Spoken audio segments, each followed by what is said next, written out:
በቅርቡ የወጡ ዓለም አቀፍ የሳይንስ መረጃዎችና የነርቭ ሳይንስ ተመራማሪዎች ጥልቅ ትንተና እንደሚያሳዩት በአንድ የሰው ልጅ አእምሮ ውስጥ የሚገኙት የነርቭ ሴሎች ወይም ኒውሮንስ ብዛት በጠቅላላው የፍጥረት ዓለም ውስጥ ካሉት የከዋክብት ብዛት ጋር እጅግ የሚቀራረብ ሆኖ ተገኝቷል። ነገር ግን ከቁጥሩ መበራከት በላይ ዓለምን ያስደመመው ትልቁ ሀቅ በእነዚህ ሴሎች መካከል የሚፈጠረው የትስስር መረብ ስፋትና ጥልቅነት ነው። ክቡራና ክቡራት ቤተሰቦቻችን እንደምን አላችሁ? ይህ ከሁለገብ ሐሳቦች መደበኛ የዜና ስርጭት ማዕከል በቀጥታ የሚተላለፍ ልዩ ዘገባ ነው። የአእምሮ ግርማና የሰው ልጅ ረቂቅ ተፈጥሮ መረጃን ተጋበዙልን። ዛሬ በዋና ዜናችን የምናቀርብላችሁ በሰው ልጅ የሰውነት ክፍል ውስጥ ስለሚገኘው የአጽናፈ ዓለም ንጉሥ ተብሎ ስለሚጠራው የሰው ልጅ አእምሮ የሚደንቅ ምስጢር ይሆናል። ተጋበዙልን። በቅርቡ የወጡ ዓለም አቀፍ የሳይንስ መረጃዎችና የነርቭ ሳይንስ ተመራማሪዎች ጥልቅ ትንተና እንደሚያሳዩት በአንድ የሰው ልጅ አእምሮ ውስጥ የሚገኙት የነርቭ ሴሎች ወይም ኒውሮንስ ብዛት በጠቅላላው የፍጥረት ዓለም ውስጥ ካሉት የከዋክብት ብዛት ጋር እጅግ የሚቀራረብ ሆኖ ተገኝቷል። ነገር ግን ከቁጥሩ መበራከትም በላይ ዓለምን ያስደመመው ትልቁ ሀቅ በእነዚህ ሴሎች መካከል የሚፈጠረው የትስስር መረብ ስፋትና ጥልቅነት እንዲሁም ተአምር ነው።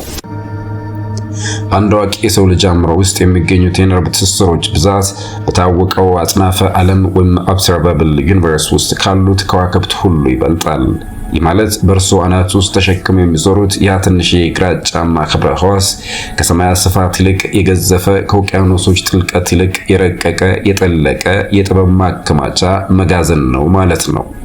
ይህ በምልአትና በበርባሮስ ጥልቀት ልክ ሲገለጽ ሰው ማለት በስጋ ግድግዳ የታጠረ ደካማ ፍጡር ሳይሆን በውስጡ ቢሊዮን ዓለማትን አምቆ ያዘ፣ በሰከንድ ውስጥ በሚሊዮን የሚቆጠሩ መረጃዎችን የሚያመላልስ ከኤሌክትሪክ ፍጥነት በላይ የሚረሰርስ ሕያው ተአምር ነው።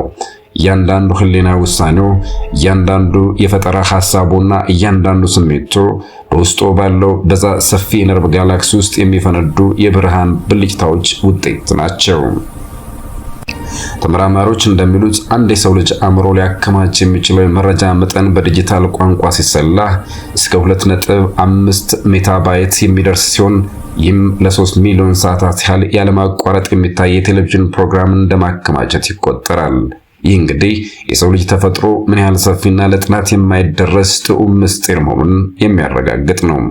በመሆኑም እርስዎ ዛሬ የዕለት ተዕለት ተግባሩ ሲያከናውኑ በጭንቅላቱ ውስጥ የተሸከሙት ተራምሮ ሳይሆን በመላው ዩኒቨርስ ውስጥ እስካሁን ከተገኘው ማንኛውም ማሽን ወይም ግዙፍ ነገር በላይ ረቂቅና ኃያል የሆነውን የተፈጥሮ ድንቅ ሥራ መሆኑን ዘገባችን ያሳስባል።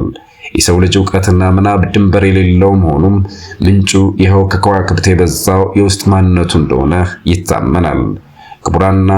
ክቡራት ቤተሰቦቻችን ራሳችሁን እንደ ተራ ፍጡር ሳይሆን ይህንን የመሰለ ሰፊና ጥልቅ ዓለም በውስጡ እንደያዘ ድንቅ ተአምር እንድትመለከቱት እየመከርን የዛሬውን ልዩ የዜና ዘገባችንን በዚሁ አበቃን። ሰላም።